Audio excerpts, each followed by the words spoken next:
All right, hello, Sooner Nation. If you hear my voice, I'm losing my voice a little bit. So if this is a really good pod, we know that people are not watching because of me. They want Goss and Tate. And it really sucks because I'm probably going to lose my voice even more once I start talking about this OU basketball team.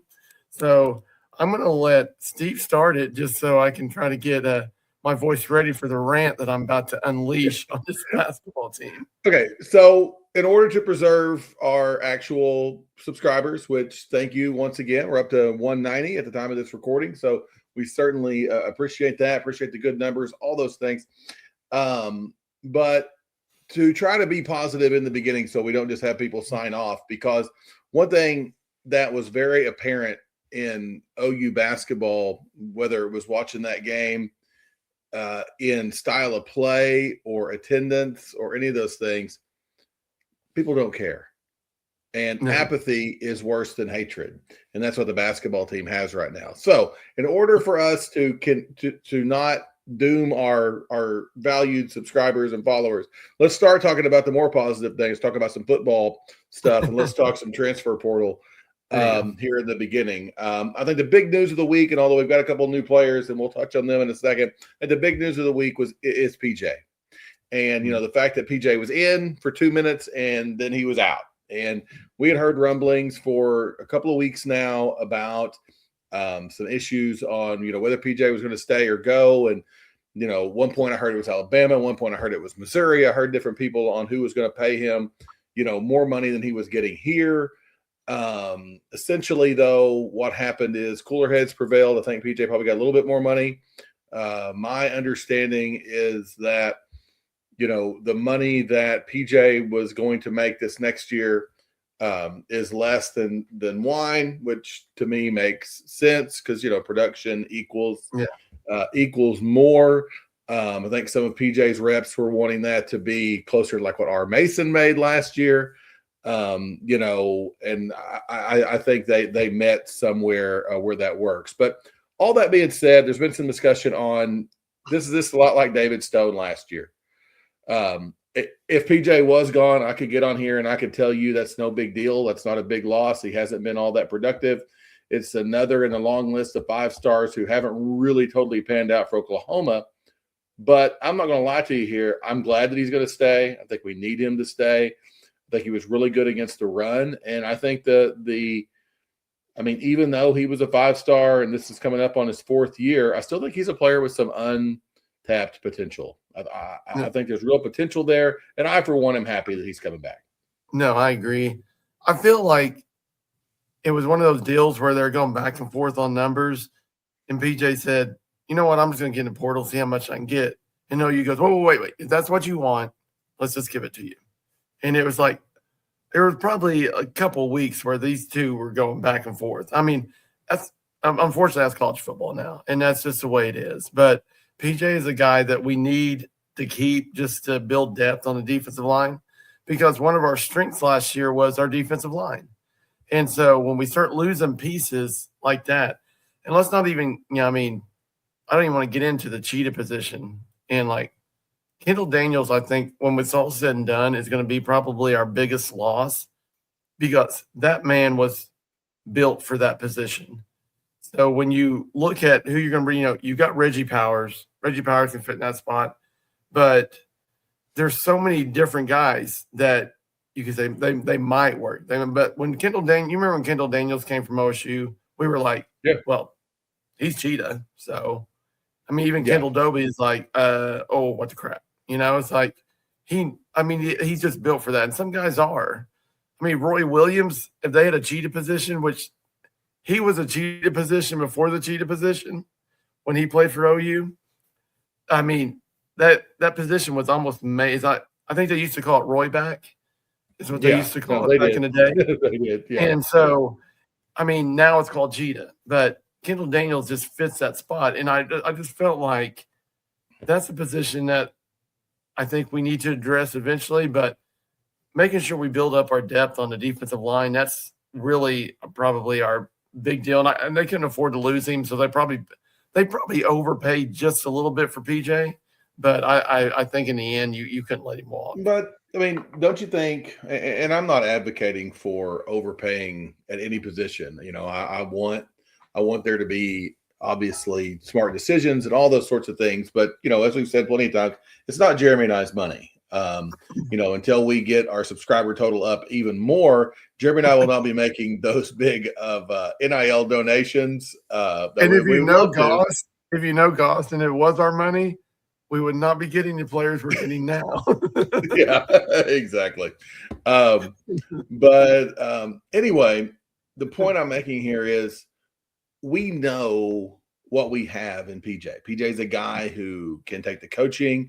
He is good for culture. He fits all of those things. And that's not necessarily an easy thing. And, you know, we've got nothing to look further than is somebody like Jaden Knott looks good on paper. But, you know, as the boss says, you know, in Christmas Vacation, some things that look good on paper, just when you see them in the real world, don't turn out. Okay. Jaden Knott and Christmas Vacation. No other pod is giving you that analogy, but here we are. And that being said, we know what PJ is. We wish he was more, but I do think it's good that we have him coming back. Now, I do think probably the other big news of the week, and this is bigger news, but it's a little further from there. So, but we haven't had a chance to really talk about it on this pod. Jeremy, Jason Witten is our tight ends coach. I would never. I mean, that's just pretty stinking cool, right? I mean, this is Jason Witten, and to the to the naysayers out there, as they say in Alabama, Lank. We'll let a naysayer know. I didn't know where you're going. Yeah, exactly. Jason Witten is going to be able to coach tight ends just fine because Joe John Finley's ability to coach tight ends was not his problem. Joe John Finley's problem was getting and retaining tight ends. Mm-hmm. That was that problem. And so Jason Witten played tight end at a pretty high level. He'll be going to Canton, Ohio real soon. Okay. And that guy, and I know you can say, well, kids now don't care. They don't care about that. Okay. Maybe they do. Maybe they don't. But I'm pretty sure you wear a Hall of Fame jacket into there. That's a pretty stinking big deal. Okay. Well, and get on Twitter and look at all these guys that he's going to be coaching. And, and I want you to tell me that they don't care. Yeah. And Jason Witten is it's a great hire. It's a great hire. It's a hire that nobody even if it turns out poorly, this was the hire you need to make. We're not asking Jason Witten to call plays. Okay. We're not doing that. We want him to coach tight ends. And even some non-tight ends, this is a guy who can help close out in recruiting because he's a stinking NFL Hall of Famer. Okay. Yeah. We use Todd Bates to close on offensive players because he's a great recruiter. We use Miguel Chavis to close on offensive players because he's a great recruiter. Brandon Hall is really, really good at relationships. He does that, okay? We use DeMarco to get defensive players because guess what? Defensive players still wish that they could play offense. Everybody wishes they could, all right? Everybody likes scoring points. We use the staff that we have, and adding a brand name like Jason Witten, it's just good business. Oh, it is. And also, too, I know there's no hires for our fan base, but you bring in Jason Witten, the fan base pipes down. They're like, what's the one name that you can give the fan base where they're going to shut up? Jason Witten. I mean, not to mention now that we have DeMarco. I understand DeMarco Murray.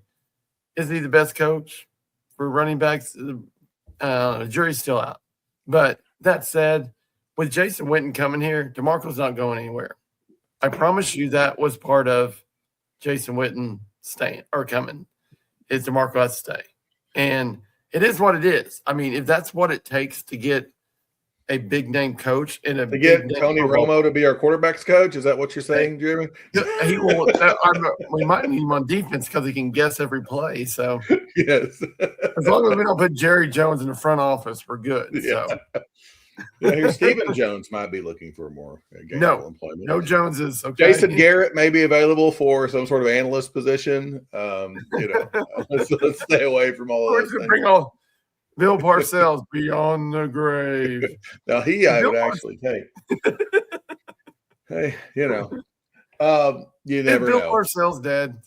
Is he I dead? believe so. Yes. Okay. Yes. Okay. That got real dark. Yeah. Yeah. I feel bad. That got a little darker than I Okay. wanted. Jeremy, he is not.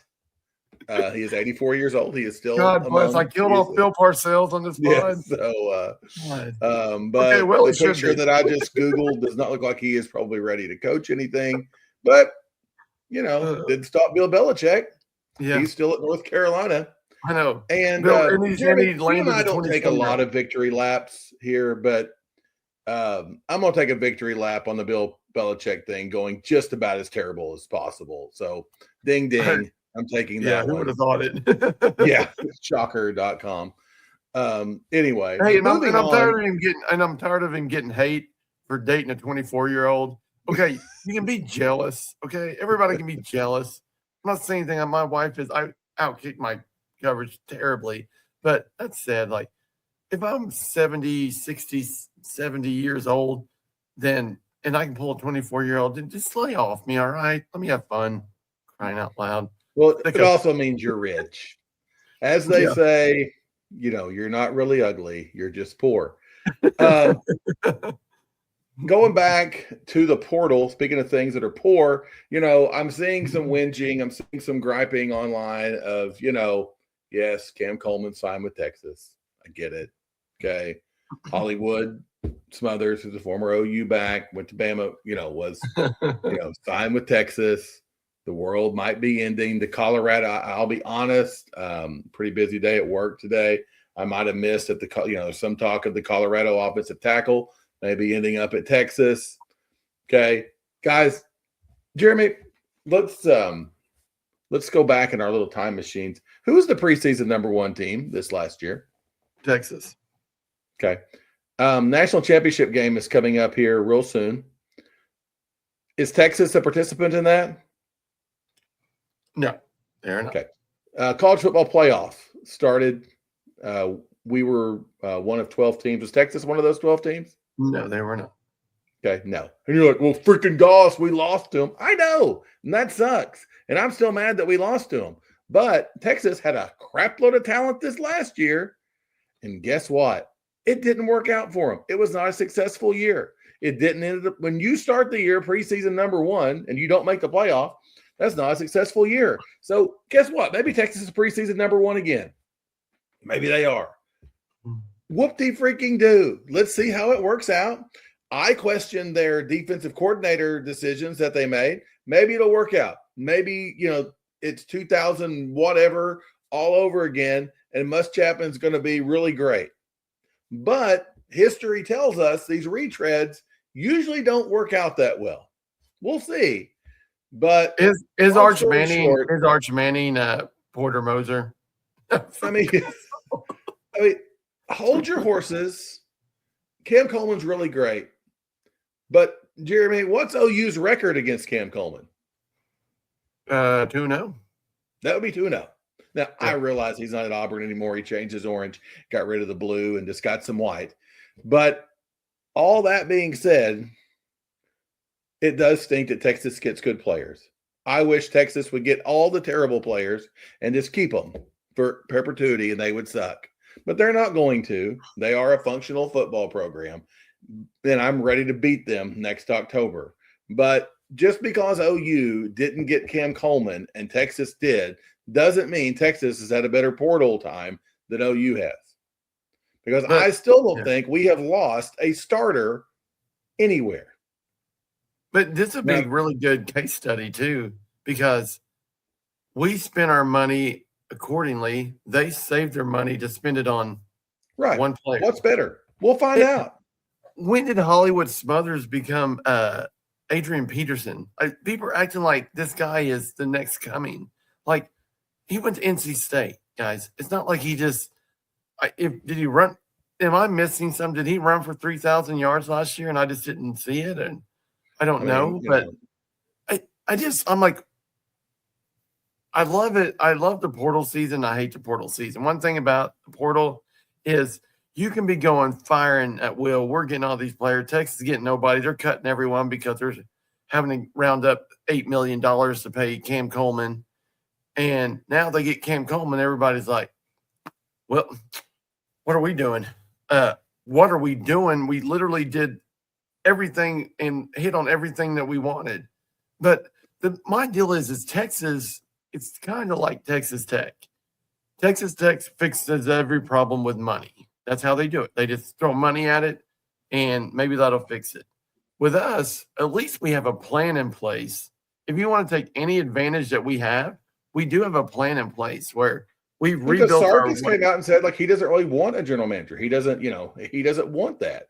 And that will cost him his job eventually. And that looks like right now it's not working out, really well for them.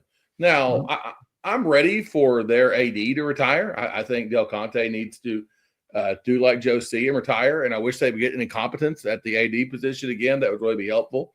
But that being said, we'll see. We don't know yet. That's the beauty of the portal, is who we think sometimes is going to be the biggest piece, doesn't work out. Jeremy thinks we've done a really good job in the portal. Yeah. Okay. But here's the deal. We don't know. None of these guys may be able to be a drop. They may all be bust. We don't know that yet. But this is what we paid Jim Nagy for. And I was listening to, I had Pat Jones and Jerry Ostrowski on. I was listening to my buddy J.R. Rollo. Jesus Christ. That group is, how much do they hate college football? Yeah. So let me get a story here. I was listening to this because my buddy J.R., who is a listener and subscriber, so thanks, J.R. Better than our family. Was on the Animal talking about Tulsa basketball. And so I told him I'd give it a listen. So I did. And then after that, it was just 10 minutes of Pat Jones and Jerry O just talking about it's ridiculous that Nagy gets any love. And, look at what happened with Jaden Ott. He obviously doesn't know what he's doing. And the only reason anyone thinks any of these players are any good is because they're going to OU. And, it's just terrible. It's just gloom and doom. And, you would have thought we may have won 3 games this last year. So we don't know. Okay. We don't know. Now, you listen to that and you think everything's terrible. You listen to Jeremy and I, you think we're going to go 15-0, win a national championship, win every game by 14 points. That's the plan. That's what we hope happens. Mm-hmm. But the truth is probably somewhere in the middle. And I really don't know what are there any transfer portal people, Jeremy, we haven't really had a chance to talk about?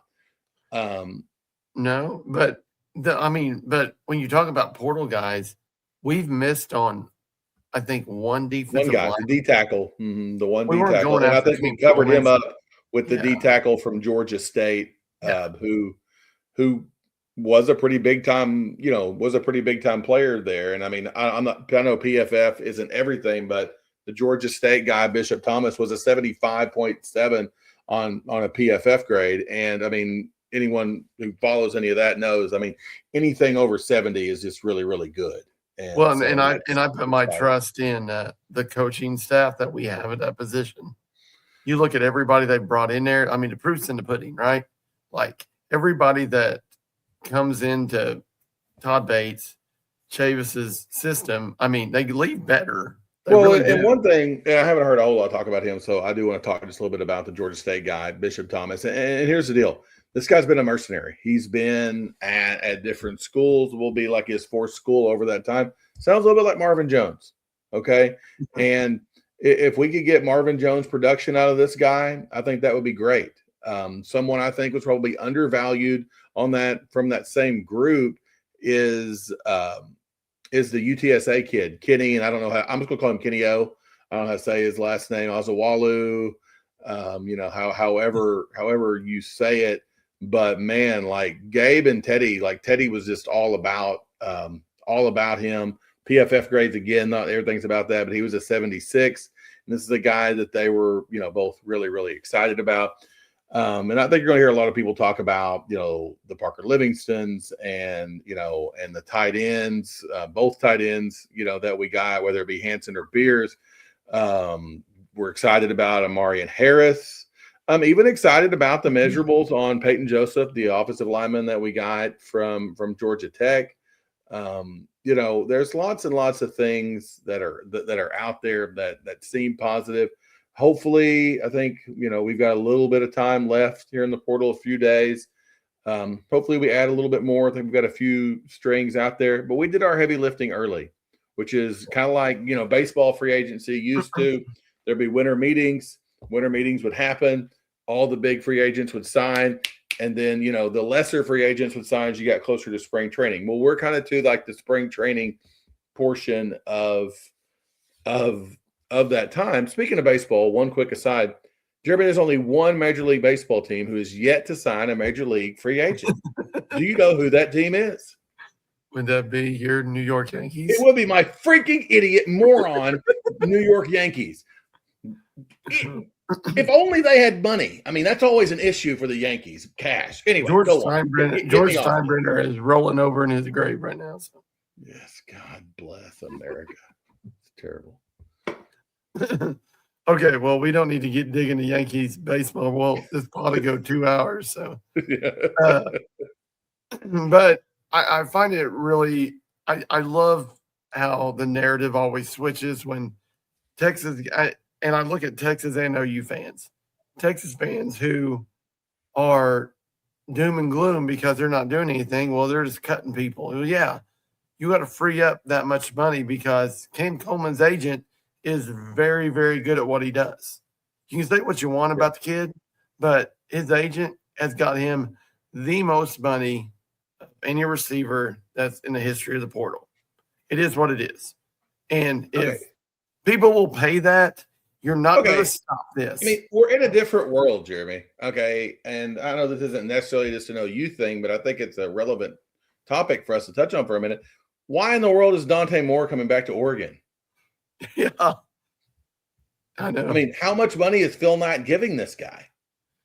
Okay. This has got to be like a $15-20 million thing, right? I don't think we'll ever know either. I don't think that will ever be released. This is like some Dirk Nowitzki dirty money for the Mavericks, type stuff. I mean, who knows what this is, but that just shows you, that's the world that we're living in.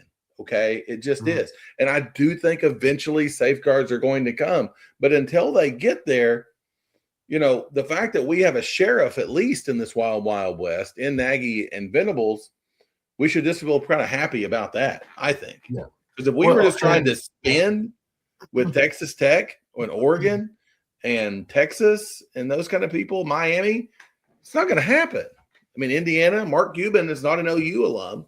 There's no ties. We don't have any, we don't have that. So, well, it is. I didn't realize either that Dante Moore transferred to Oregon and sat behind Dylan Gabriel. Mm-hmm. And that's what Dylan Raiola is doing. But here's the deal, Jeremy. They can afford it. They can pay Dylan Raiola, a couple $1 million to be the backup. Where for us, it doesn't make sense for us to go spend, go get Mestamaker, who's making, $10 million at OSU, and get him to come be our backup for a year behind John Mateer. That's not going to happen. Okay. Because we don't have funny money. Okay. Yeah. So we're taking our, Bo Bentley to be the backup, and we're expecting, our guys that are already on campus, the Whit Neubauers of the world and Jet News, to be able to function us there, because it doesn't make sense to spend millions of dollars on a backup quarterback. No. But at Oregon, who cares? I know it doesn't. So, and also too, it's like people talk about these kids like taking all this money. I'm like, if that's my kid, what am I going to tell him? Hey, no, that's not good. That makes college football look bad. No, I'm going to tell him, take the $6-7 million that you're getting. So cash them checks, yo. Yeah. Okay. So we've kind of tippy-toed around this. We're going to dig into basketball. I hate to do it. Before we get into basketball, remember, like and subscribe. We're up to 190. Let's go ahead and get us to, I would like to be the next time we talk, over 200. I promise I won't rant about the Yankees or anything else that turns you off if you'll get us to 200. But things that do turn us off, that's Porter Moser and the Oklahoma basketball. I'm going to set this up, then I'm just going to let Jeremy go. I just thought last night the effort that was, in front of an alleged 5,600 people. There was a 2-hour game where Florida scored 96 and Oklahoma scored 79, and it was not that close. It really, truly was not. This looked like the varsity playing the JV, and it had all the atmosphere of the third week of teen camps in June of a high school basketball camps. Yeah. It was bad basketball. It was uninspired basketball. And most importantly, I found even myself, and this is, you guys are listeners, and anyone who doesn't, who's new, I'm an old high school basketball coach. I really was happy with the Porter Moser hire when it happened. Appreciate the fact that I do think Porter cares. This isn't working, guys. It's time. Well, it's time. I'm gonna touch on like two things that started off. The first thing is Tyler Neal. I understand, like, he's employed by Oklahoma. He played at Oklahoma. Him trying to basically say on Twitter that the reason OU didn't win is because we didn't have a crowd. Listen, guys, this goes back to when me and Steve went to OU. You have to put a really good product out there for people to go watch basketball.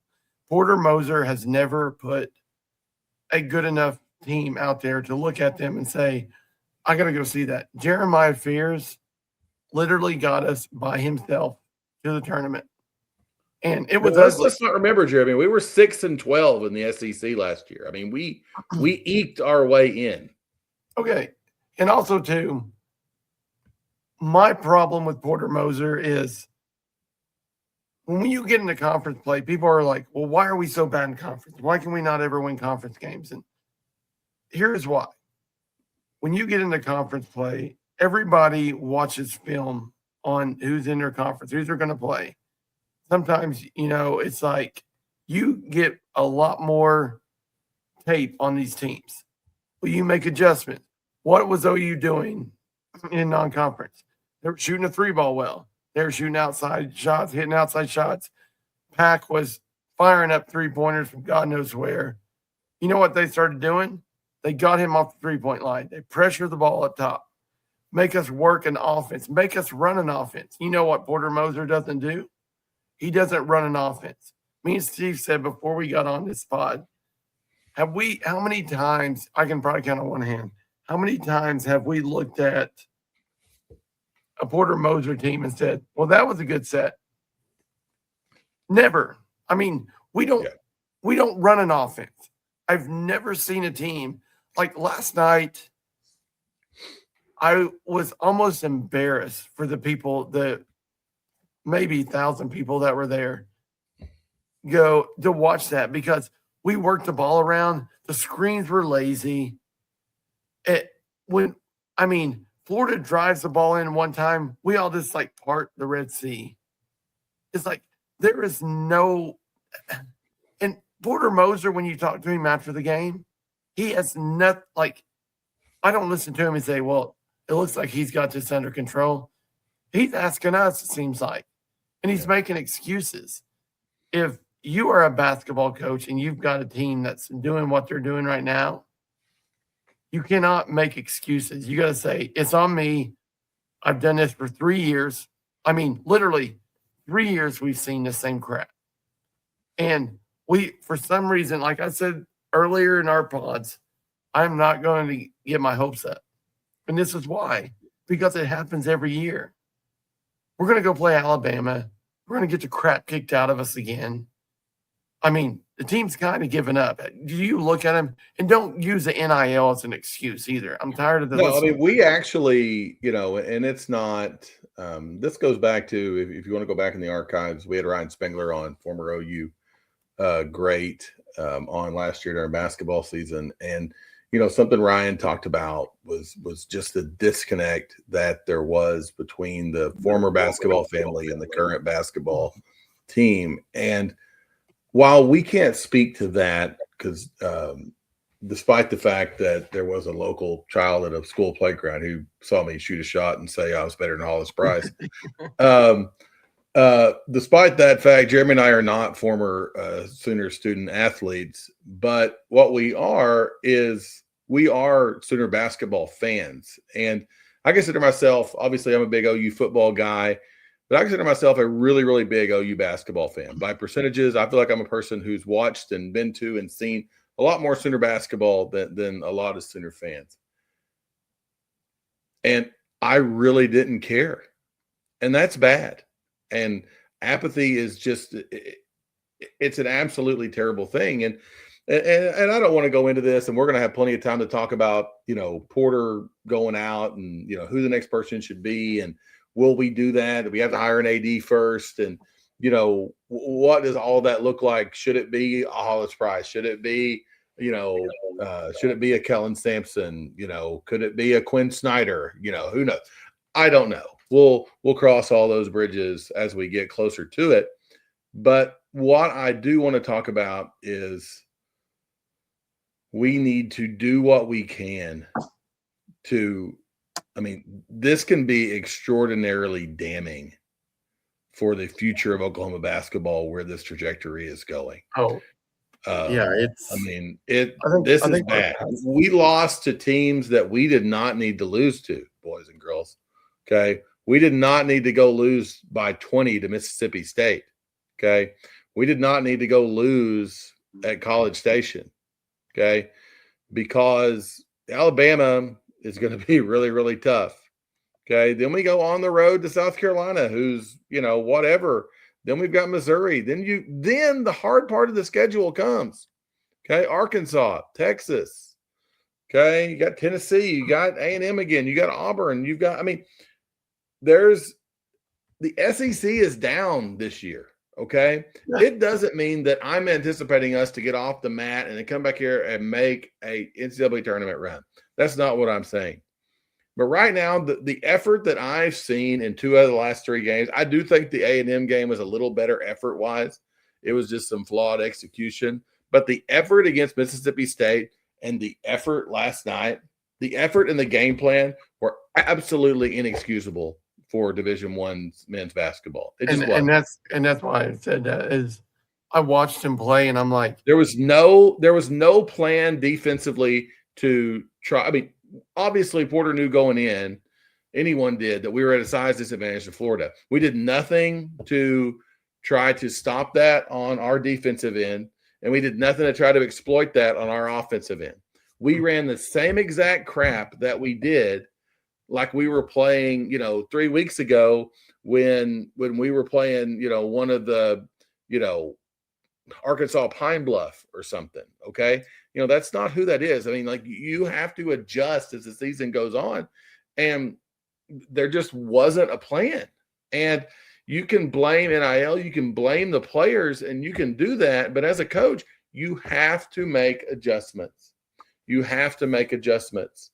And you have to change lineups. You have to change your attack. But most importantly, you got to have your kids ready to play. They were not ready to play. Now, I'll take up a little bit for Tyler Neal. It would be pretty disheartening to go out there and there's nobody out there to support you. And I get that. Well, guess what? You shouldn't have freaking lost to Mississippi State and A&M on the road. And I get it. The Thunder Spurs game was on last night. Tuesday night's a varsity high school home basketball. That's a rough night. I get that.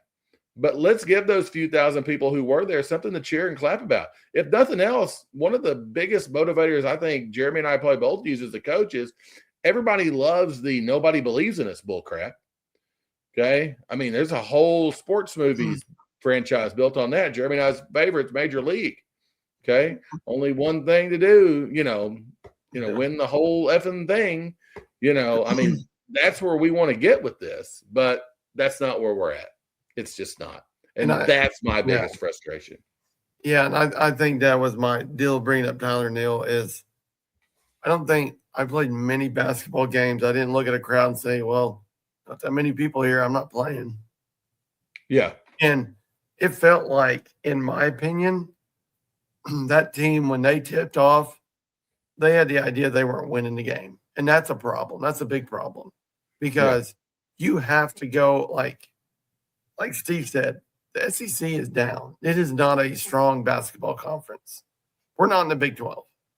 I mean, Kansas Thank God right now for basketball. Yeah, Kansas is going through it right now. Like Kansas, they get a big win last night, but or was it Monday night? I don't remember. I hate basketball. It was last night, I think, right? Or maybe it was Monday. I can't remember. I hate basketball. Who cares? But the thing is like I said before the conference season, I go, any games that we are supposed to win, we need to stack wins.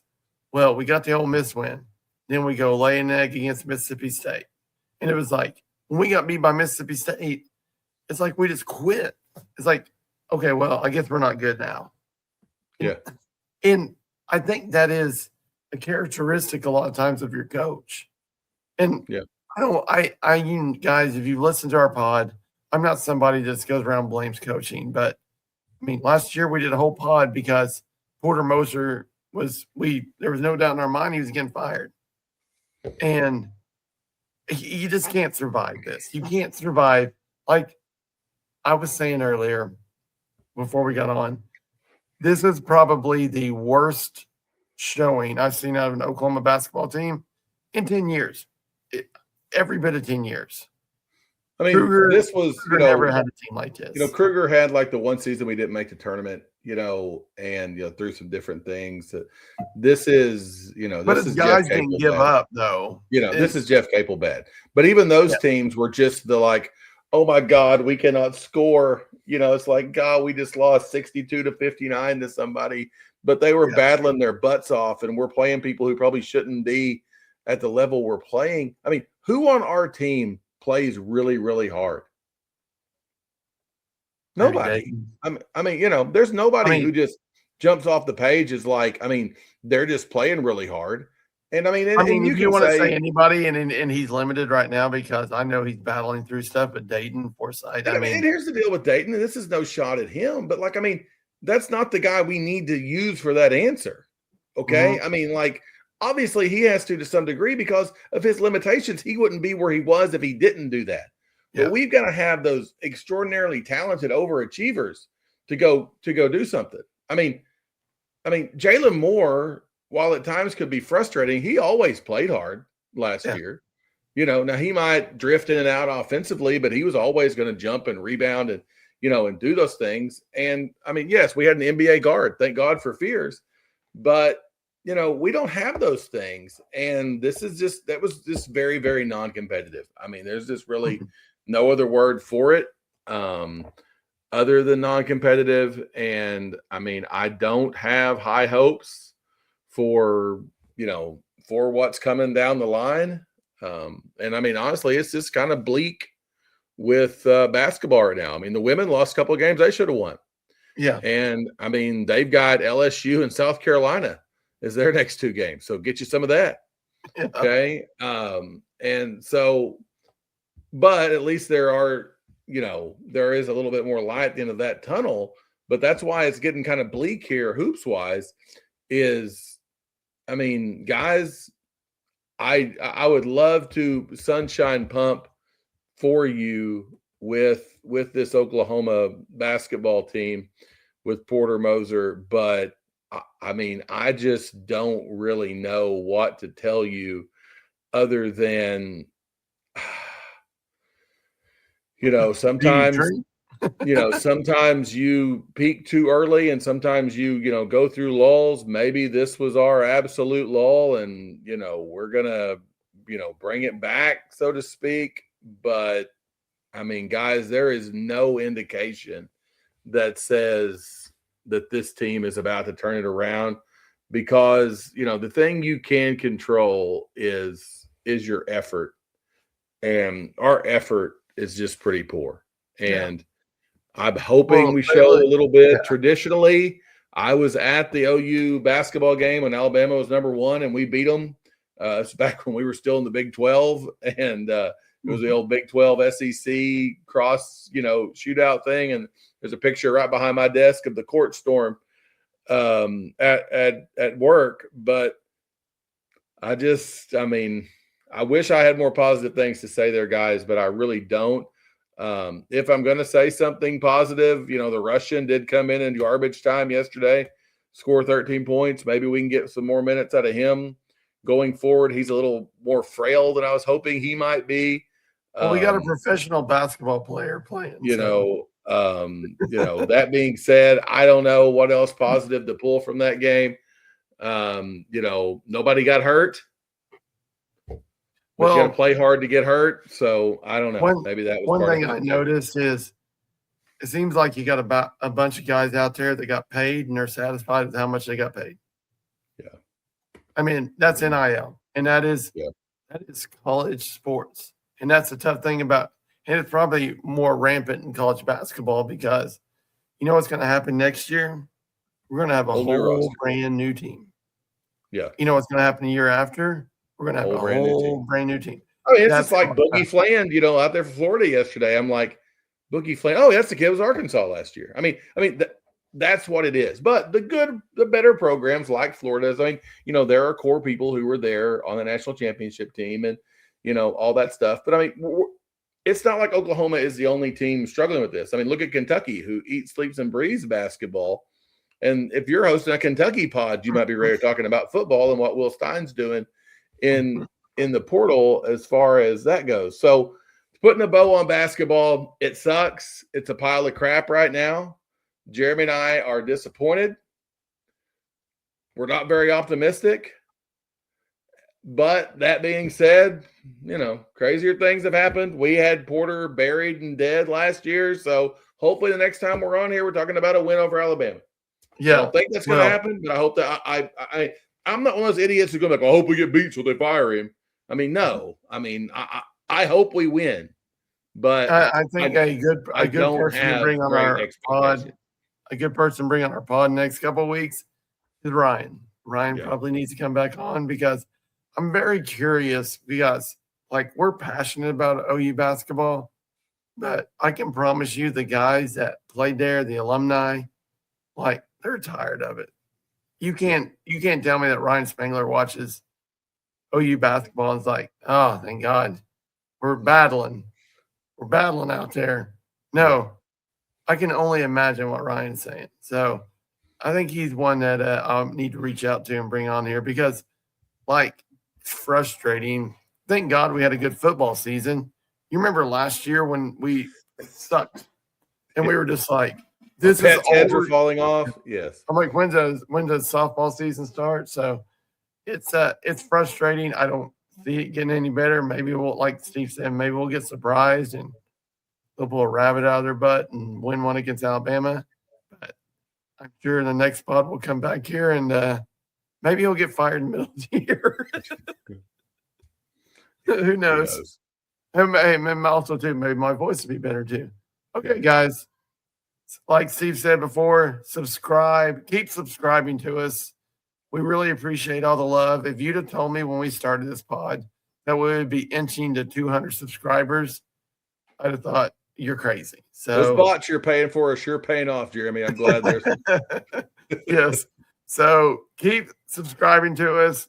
Follow us on Apple and Spotify. See if we're going to reach us on email. Yeah, soonercast@gmail.com. We love the comments as well. You guys have a great week. Let's keep our fingers crossed for some more great stuff at the portal. And maybe Porter and Jenny can kind of get the trains back on the track. So we'll see. Have a great week, everybody. Boomer. Boomer Center.